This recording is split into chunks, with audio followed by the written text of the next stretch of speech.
tonight's Questions Business comes from London, and here in the UK, stocks were up after Iran announced the reopening of the Strait. It comes as fresh UK economic data for February showed a 0.5% rise.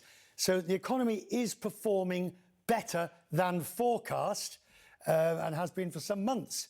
The UK Chancellor, Rachel Reeves, has issued a warning about the long-term impact of the Middle East conflict, saying that after extensive destruction, the damage is done.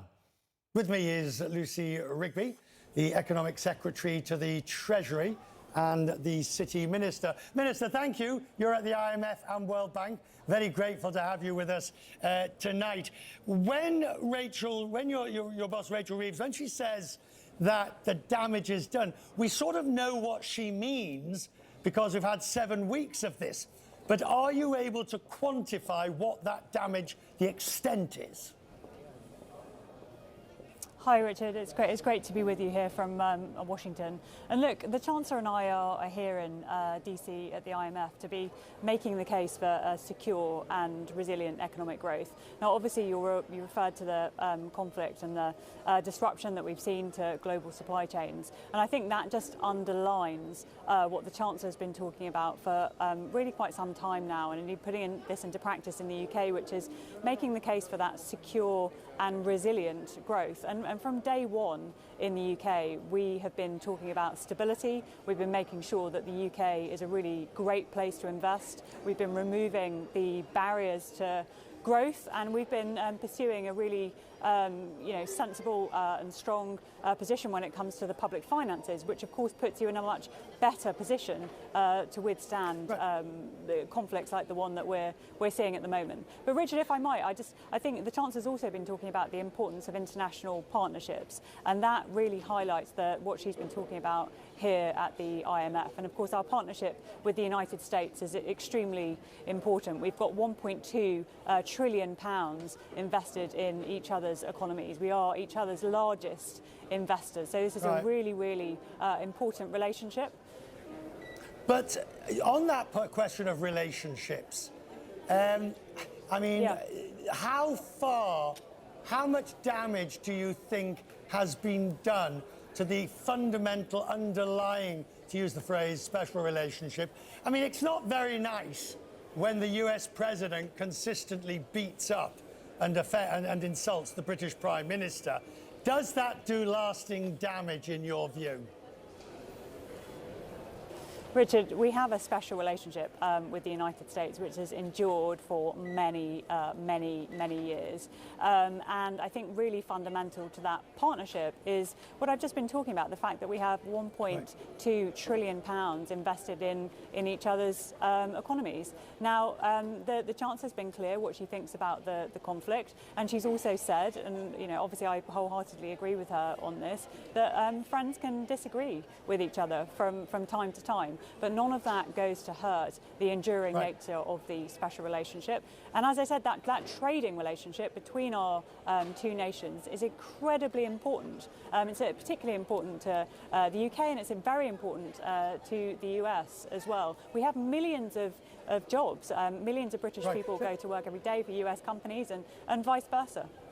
So one of the big debates currently here in the United Kingdom, where I'm lucky to be at the moment, is this question of increased defence spending and the Defence Strategic Review, and paying for that, which is where you come into it, paying for it, and the question of the trade-off with the welfare state and the welfare. Now, we all know you can't get a quart out of a pint pot, and we all know that difficult decisions have to be made. I guess your core supporters would say it seems weird that a Labour government cuts welfare to pay for defence. Richard, we are spending more on defence and we are reforming welfare. We've actually, and you've got to look at the Chancellor's record on this. We as a government are putting more money into defence than we've seen since the period of the Cold War. So we are investing more in defence. We know we've got to spend more on defence. The Prime Minister's committed to doing that, and we've set out that increase. The defence investment plan that you refer to, we'll publish that when we're able to do so. But look, the fundamental point is, in this more volatile world, we know that we've got to spend more on defence, and we've said that we're going to do that. So how difficult is it at the moment representing or being out with Britain, bearing in mind the stories back home are concerning the Prime Minister, concerning his the strength of the position that he's in, particularly relating to the former Washington ambassador, Peter Mandelson. I heard today what the PM said. Well, we've seen the quotes from the Prime Minister. Can he survive this? Of course he can. He's been very, very clear that he wasn't made aware of this issue, which has just arisen over the last 24 hours about vetting. He's been very, very clear about that, and he said he's going to come to the House of Commons on Monday and make a statement when he's able to do so. The reality is, I've got in front of me, Minister, the words of Mark Carney from his speech in Davos. You'll recall he said he talks about solving problems, global problems. We're pursuing variable geometry, different conditions and coalitions for different issues based on common values. Now, that's what you were just talking about at the moment in terms of international relations. But this idea of a variable geometry, I'll be friends with you on this, I'll be friends with you on that. This is something new. There's no common grouping that there used to be.